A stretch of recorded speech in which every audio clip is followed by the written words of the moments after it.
பிஸ்மில்லாஹிர் ரஹ்மானிர் ரஹீம். புகழனைத்தும் அல்லாஹ் ஒருவனுக்கு உரித்தாகட்டுமாக.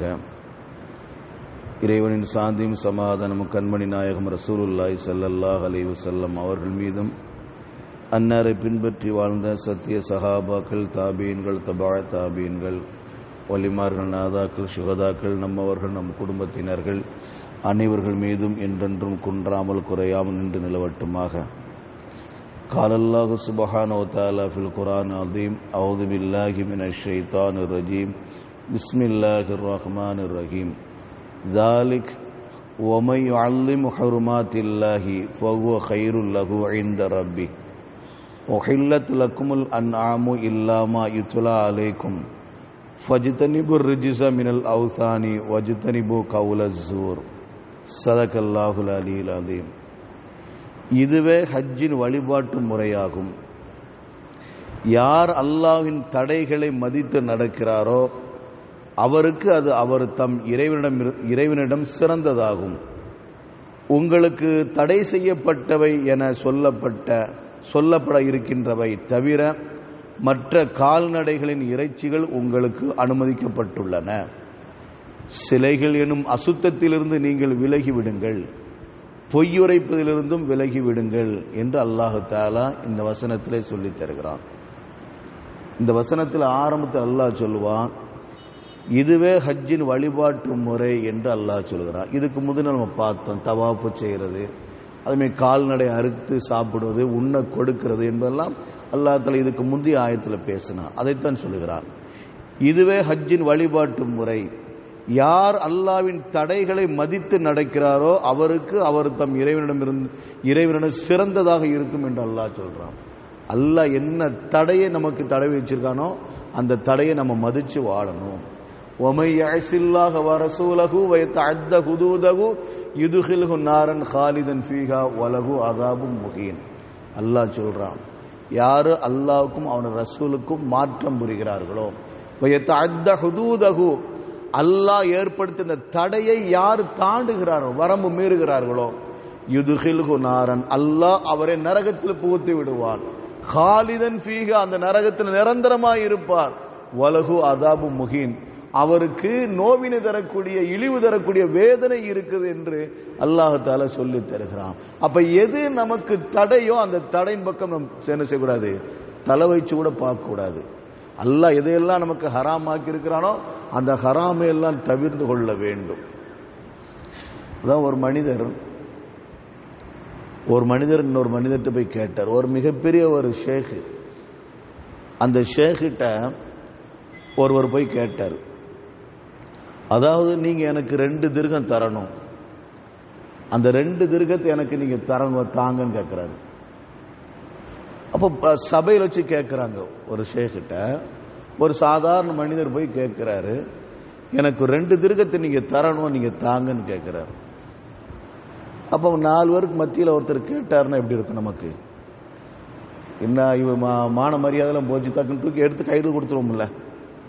அப்போ அந்த ஷேக்கு சொன்னார், நான் எதுக்கு உனக்கு 2 திர்கத்தை தரணும், நான் உனக்கு 2 திர்கத்தை தர வேண்டிய அவசியமே இல்லை.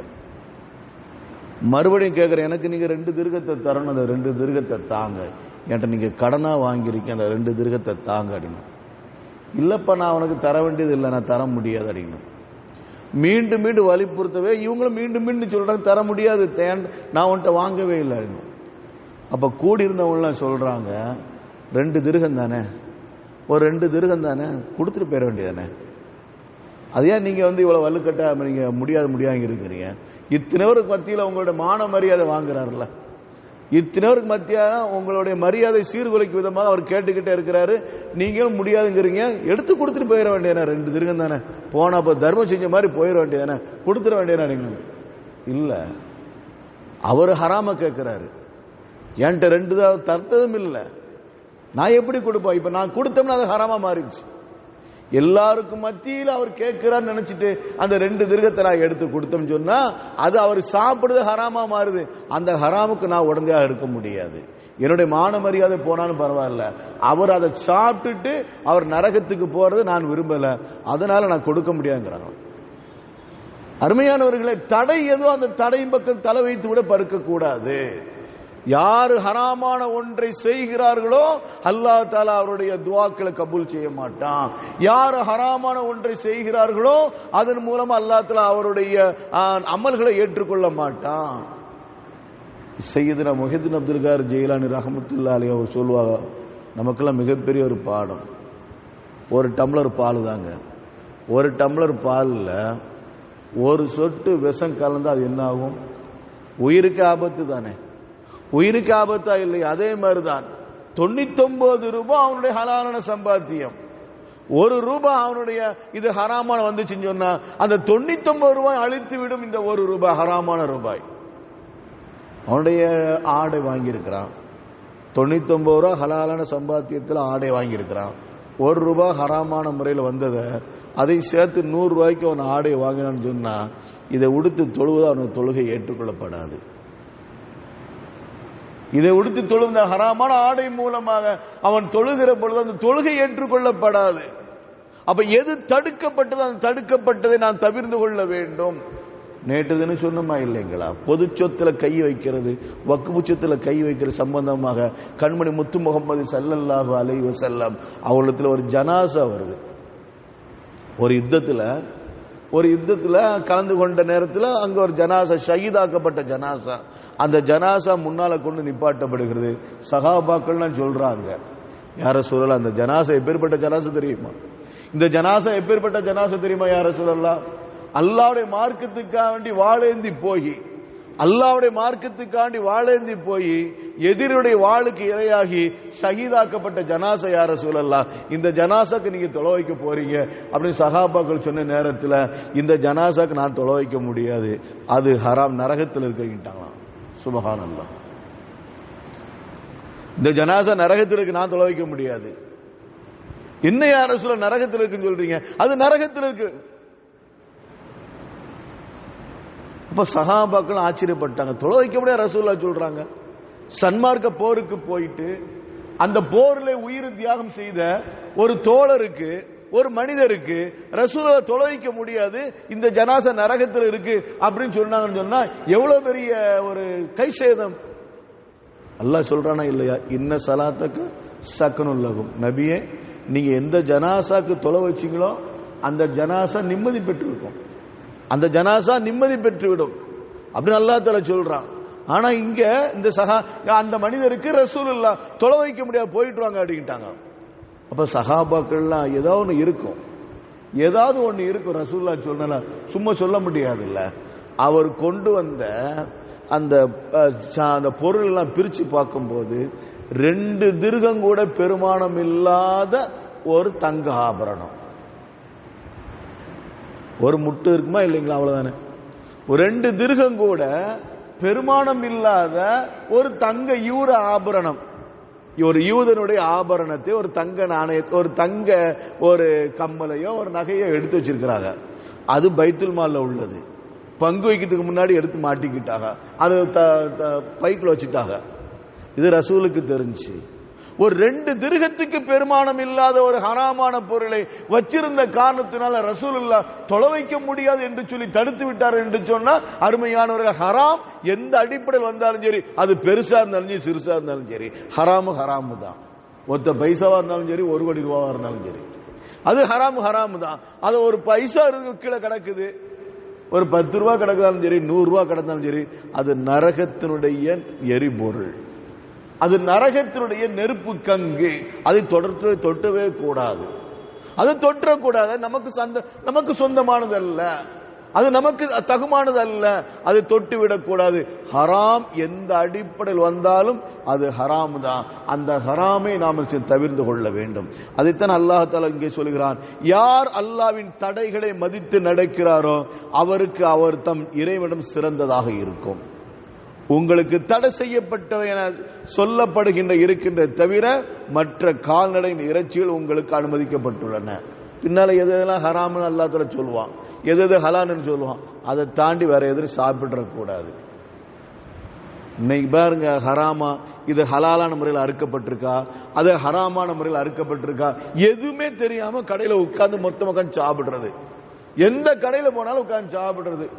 அது அசைவ கடன் எது தெரிஞ்சாலும் சரி, என்ன தெரியல நமக்கு, இந்த சமுதாயத்துக்குள்ள ஒரு சாபக்கேடு. அசைவ கடன் எங்க தெரிஞ்சாலும் போய் உட்காந்து சாப்பிட்டுக்கிட்டு இருக்கிறாங்க, கூட்டம் கட்டமா உட்காந்து சாப்பிட்டுக்கிட்டு இருக்கிறாங்க, புர்கா போட்டுலாம் உட்காந்து சாப்பிட்டுக்கிட்டு இருக்காங்க. அந்த கடையில அது ஹராமான ஹலாலான முறையில் அறுக்கப்பட்டிருக்குதா, யார் அறுத்தது, யார் இந்த கறியை கொடுத்தது என்பதெல்லாம் யோசிக்க கிடையாது.